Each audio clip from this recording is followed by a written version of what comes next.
My dear viewers and learners, welcome. Namaskar.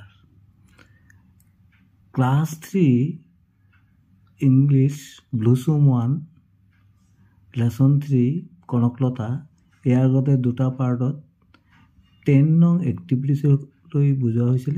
এই ভিডিঅ'টোত আমি 11ৰ এক্টিভিটিজটো বুজিবলৈ চেষ্টা কৰিম। 11 There are many ways in which people express their care and concern for others and their country. তাৰমানে কি কৈছে? There are many ways, মানে বহুতো উপায় আছে বা ৰাস্তা আছে in which people মানুহে কি কৰিব পাৰে? এক্সপ্ৰেছ প্ৰকাশ কৰিব পাৰে তেওঁলোকৰ যত্ন বা কনচাৰ্ণ দেশৰ কাৰণে। Kanaklata Barua gave her life for her country. Kanaklata বৰুৱাই নিজৰ জীৱন দিছিলে তেওঁলোকৰ দেশৰ কাৰণে। কনকলতা বৰুৱাই নিজৰ জীৱন ত্যাগ কৰিছিলে দেশৰ কাৰণে। Others like Florence Nightingale saved many lives through her tireless work. তাৰমানে ফ্লৰেন্স নাইটিংগেলে কি কৈছে? বহুত মানুহৰ জীৱন বচাইছিলে তেওঁ অক্লান্ত পৰিশ্ৰমৰ সহায়ত। Let's read to know Florence Nightingale. আমি এতিয়া ফ্লৰেন্স নাইটিংগেলৰ বিষয়ে শিকিম। The lady with the lamp মানে কি? The lady with the lamp মানে এজন মহিলা, কি লেম্প মানে চাকি লৈ থকা এজন মহিলা। এতিয়া আৰম্ভ কৰোঁ। Florence Nightingale was born on 12th May 1820 in Florence. Florence নাইটিংগেলৰ জন্ম হৈছিলে 12 মে 1820 চনত ফ্লৰেন্স চহৰত, ইটালীত। She wanted to help people, so she spent her life serving the poor and people suffering from illness. সেয়েহে তেওঁ কি কৰিলে? নিজৰ গোটেই জীৱনটো উৎসৰ্গ কৰিলে দুখীয়া আৰু অসুস্থত ভুগি থকা বা বেমাৰীসকলক শুশ্ৰূষা কৰাৰ বাবে। আকৌ এবাৰ পঢ়ি দিছোঁ, তোমালোকে এতিয়া মৰমৰ ছাত্ৰ ছাত্ৰীসকল, তোমালোকে মোৰ লগে এতিয়া পঢ়িবা। The lady with the lamp. Florence Nightingale was born on 12th May 1820 in Florence, Italy. She wanted to help people, so she spent her life serving the poor and people suffering from illness. মৰমৰ ছাত্ৰ ছাত্ৰীসকল, তোমালোকে ছবিটো চোৱা কিদৰে আহত সৈনিকসকলক Florence nightingale কি কৰি আছে? সেৱা শুশ্ৰূষা কৰি আছে। এই ছবিটো চাব পাৰা। এতিয়া আমি এই পেৰাগ্ৰাফটো পঢ়োঁ।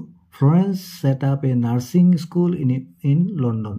Florence set up a nursing school in London. Florence নাইটিংগেলে এটা নাৰ্ছিং স্কুল খুলিছিলে লণ্ডনত।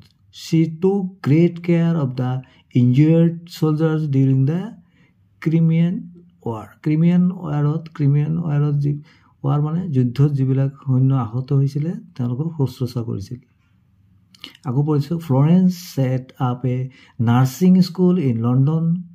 She took great care of the injured soldiers during the Crimean War. মৰমৰ ছাত্ৰ ছাত্ৰীসকল, তোমালোকে চোৱা কিদৰে লেম্প লৈ ৰাতি কি কৰিছে? ফ্লৰেন্স নাইটিংগেলে আহত সৈন্যসকলক সেৱা শুশ্ৰূষা আগবঢ়াইছে। শেষৰ পেৰাগ্ৰাফটো পঢ়োঁ। Florence Nightingale carried a lamp at night and treated people suffering from illness. তেওঁ এটা লেম্প হাতত লৈ ৰাতি ফুৰিছিল আৰু অসুস্থ মানুহক শুশ্ৰূষা কৰিছিল। So she was called the lady with the lamp. সেয়ে তেওঁ কি বুলি কোৱা হয়? The lady with the lamp. International nurses day. International nurse day কোনদিনাখন পালন কৰে? May 12, 12 মে'ত। We celebrate Florence Nightingale's birthday as International Nurse Day. আমি ফ্লৰেন্স নাইটিংগেল দেৱৰ বাৰ্থডে মানে কি জন্মদিনটো আমি ইণ্টাৰনেশ্যনেল নাৰ্ছ ডে হিচাপে পালন কৰোঁ ইয়াত দিছে বি ৰাইট ডাউন ট্ৰু অৰ ফলছ মানে এই যে তলত বাক্যবিলাক দিছে এইবিলাকলৈ কোনটো শুদ্ধ কোনটো অশুদ্ধ ক'ব লাগে Florence Nightingale was born in 1820 Florence নাইটিংগেলৰ জন্ম হৈছিলে 1820 চনত যদি শুদ্ধ তেনেহ'লে আমি কি লিখিম ট্ৰু ওৱান নম্বৰটো কি লিখিম ট্ৰু দুই নম্বৰটো আছে ফ্লৰেন্স নাইটিংগেল এষ্টাব্লিছ এ নাৰ্ছিং স্কুল এইটো ট্ৰুই হয় ফ্লৰেন্স নাইটিংগেল এষ্টাব্লিছ এ নাৰ্ছিং স্কুল তেওঁ এটা স্থাপন কৰিছিলে নাৰ্ছিং স্কুল ক'ত লণ্ডনত হয় নাই ট্ৰু হ'ব সঁচা তিনি নম্বৰটো we celebrate her birthday as international nurses day এইটো শুদ্ধই আছে তেওঁৰ জন্মদিনটো আমি ইণ্টাৰনেশ্যনেল নাৰ্ছ ডে বুলি পালন কৰোঁ হয় নাই শেষত হৈছে চাৰি নম্বৰটো international nurses day is celebrated on June 12 এইটো অশুদ্ধ কাৰণ কি international nurses day is celebrated on May 12 হয় নাই তেনেহ'লে এইটো ফলছ হ'ব আমি চিলৈ আগবাঢ়িলোঁ এনচাৰ দ্য কুৱেশ্যনছ এক নম্বৰটো হৈছে হোৱেৰ ৱাজ ফ্লৰেন্স নাইটিংগেল বৰ্ণ ফ্লৰেন্স নাইটিংগেলৰ জন্ম ক'ত হৈছিল তাৰ প্ৰশ্নটো আছিলে হোৱেৰ ৱাজ ফ্লৰেন্স নাইটিংগেল বৰ্ণ তাতে কি হ'ব Florence Nightingale was born in Florence Italy ইটালীৰ ফ্লৰেন্স চহৰত ফ্লৰেন্স নাইটিংগেলৰ জন্ম হৈছিল number two where did Florence Nightingale establish the nursing school Florence Nightingale ক'ত নাৰ্ছিং স্কুল স্থাপন কৰিছিল আমি জানো লণ্ডনত Florence Nightingale established the nursing school in London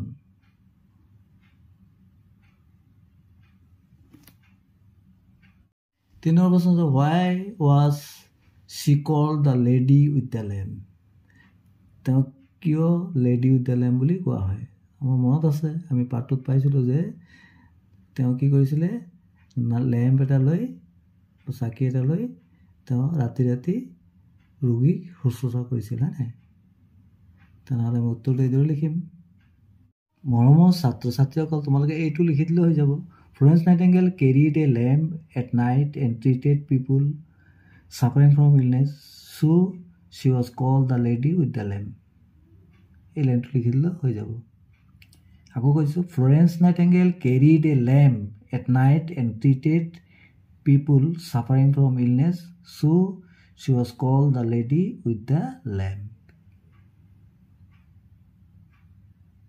12a দিছে we have found the word illness in the story আমি illness শব্দটো আমি এই সাধুটোত পাইছিলোঁ now let's make new words by adding N E double S ness at the end of the following words one is done for you আমি N E double S যোগ কৰি ইয়াত যিবিলাক শব্দ দিছে আমি নতুন শব্দ গঠন কৰিব লাগে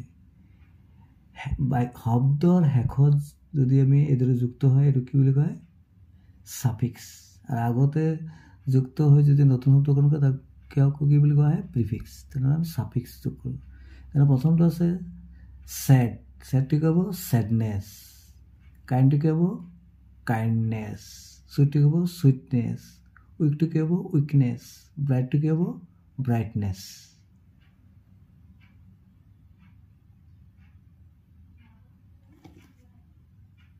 B underline the describing words in the following sentences describing word যিবিলাক আছে সেইবিলাক আমি আণ্ডাৰলাইন কৰিব লাগে ডেছক্ৰাইবিং ৱাৰ্ড মানে কি এইটো আমি জানিলোঁ ডেছক্ৰাইবিং ৱাৰ্ড মানে কি তাৰমানে বাক্যটোত যিটো যেনে এডজেক্টিভৰ নিচিনা এডজেক্টিভে যেনেকৈ কোনো এটা নাউনৰ কি বুজায় দুখ গুণ সংখ্যা পৰিমাণ বুজায় এইটো এডজেক্টিভৰ নিচিনা কাম কৰে ডেছক্ৰাইবিং ৱাৰ্ড মানে এডজেক্টিভৰ নিচিনা তেনেহ'লে সংগীতাই যে ব্ৰেভ গাৰ্ল সংগীতা কেনেধৰণৰ ছোৱালী আছিলে ব্ৰেভ ব্ৰেভটো হ'ব ডেছক্ৰাইবিং ৱাৰ্ড দুই নম্বৰটো আছে আলি ইজ এ কাইণ্ড বয় আলি কেনেধৰণৰ ল'ৰা তেনেহ'লে কাইণ্ড দয়ালু তো কাইণ্ডটো হ'ব নাম্বাৰ থ্ৰী হৈছে Nirmali has a sweet voice Nirmali ভইচটো কেনেকুৱা চুইটটো হ'ব Prema is a brilliant child Prema কেনেধৰণৰ চাইল্ড ব্ৰিলিয়েণ্ট তাৰমানে ইয়াত কি হ'ব ব্ৰিলিয়েণ্টটো হ'ব থেংকছ ফৰ ৱাচিং ইয়াৰ পৰৱৰ্তী ভিডিঅ'ত এক্টিভিটিজ 13 ৰ পৰা বুজাবলৈ যত্ন কৰাব।